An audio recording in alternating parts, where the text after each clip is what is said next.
Hi, my name is Mark Chandick, and I'd like to spend a few minutes talking to you about the basics of life insurance.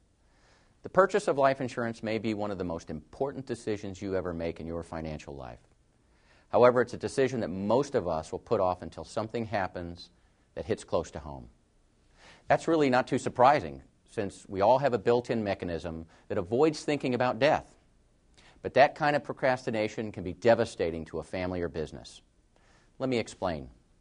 There are three basic questions to be asked, and they have to be asked and answered in the right sequence, or all the answers will be wrong. The three questions are: do I need life insurance? How much do I need? What kind should I buy? Let's take them one at a time. First, do I need life insurance?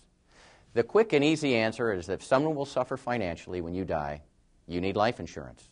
That could mean your family, perhaps aging parents, or maybe even your business partner and employees. Sometimes we might be inclined to say, well, they'll be okay, and maybe that's true. But it's important to remember that we don't get a chance to change our minds once we're gone. We need to face reality while we can do something about it. The second question is, how much should I have? Some experts recommend a rule of thumb that runs anywhere from 5 to 20 times your annual income. Obviously, with that kind of spread, the rule of thumb isn't very helpful. So how do you determine if you need $100,000, $250,000, $500,000 or more in life insurance coverage? The best way to figure out what you need is to have an insurance professional conduct what's called a financial needs analysis. Here's how it works. You'll start by gathering all of your personal financial information and estimating what your family members would need after you're gone to meet their financial obligations. To calculate this figure, you'll need to think through three types of expenses. First are immediate expenses, such as funeral expenses, uncovered medical costs, taxes, and outstanding debts you want paid when you die, such as automobile debt and credit card bills. Second is ongoing expenses, which is basically money for your family to live on for a specific period of time. It helps pay for everyday living expenses like food, clothing, transportation, mortgage, or rent payments. And finally, life insurance proceeds can be used to fund future expenses, such as money to fund a college or retirement savings plan. After you've figured out your family's needs, you'll then want to tally up all of the resources that your surviving family members can draw on to support themselves. This would include things like your spouse's income, savings you've accumulated, and any life insurance you already own. The difference between your family's needs and the resources in place to meet those needs is your need for additional life insurance. Let me share a story with you that illustrates the value of properly calculating the need for life insurance in a very powerful way. Early in my career, I was working with a physician in Southern California who was very busy and didn't give me any time to help him determine the amount of life insurance that was appropriate for his family. Rather, he asked me to simply sell him a $500,000 policy. I complied with his request, only to read several months later that he had been killed by a hit-and-run driver while changing the tire on the side of the freeway. I took great pride in being able to deliver the much-needed cash to the family, only to be shocked to learn that the doctor had 9 children, 3 of whom were in college at the time.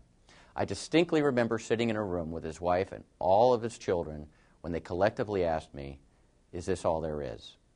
I felt badly that I hadn't found some way to break through to the man and convince him to approach the process the proper way.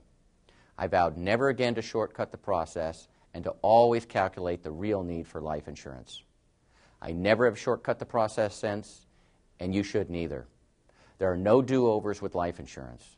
There's nothing more important than buying the right amount of coverage, and you need to get it right the first time. So after you've figured out how much you need, you're now ready to focus on what kind to buy. There are 2 fundamental considerations that go into answering this question. First, how long will you need the insurance?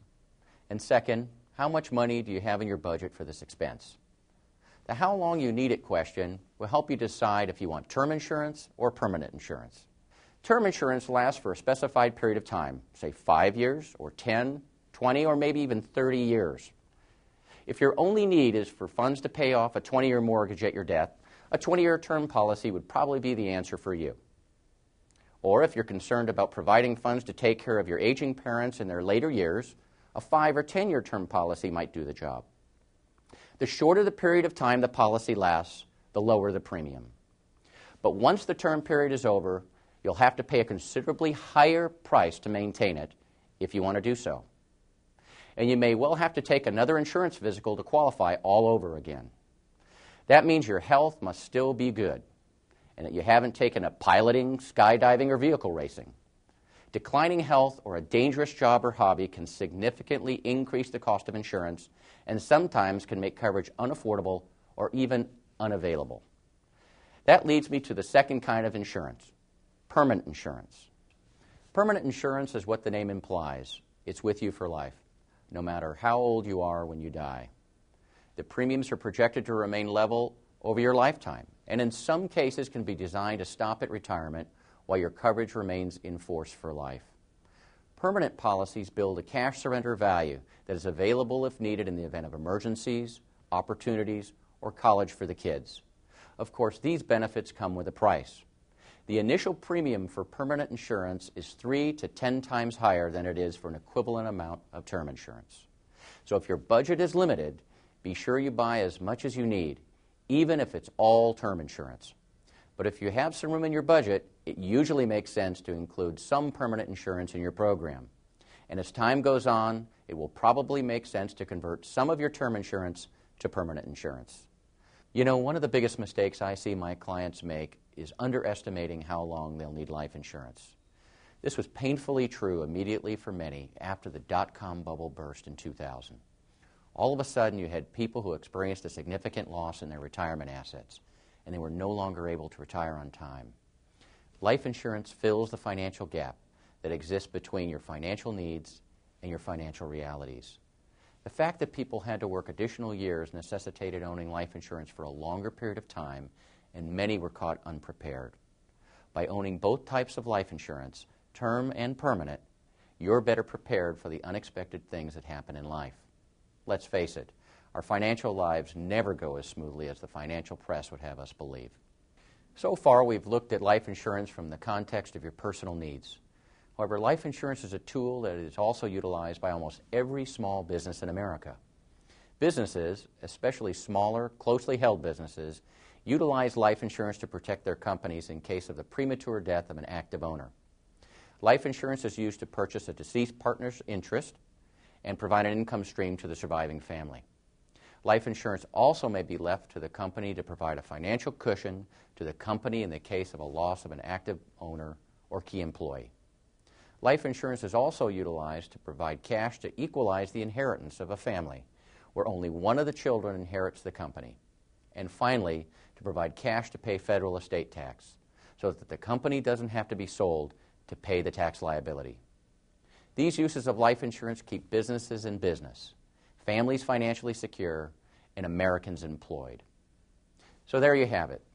A properly designed life insurance program is as essential to a sound financial plan as a strong foundation is to a home. Do it right, and the future is secure.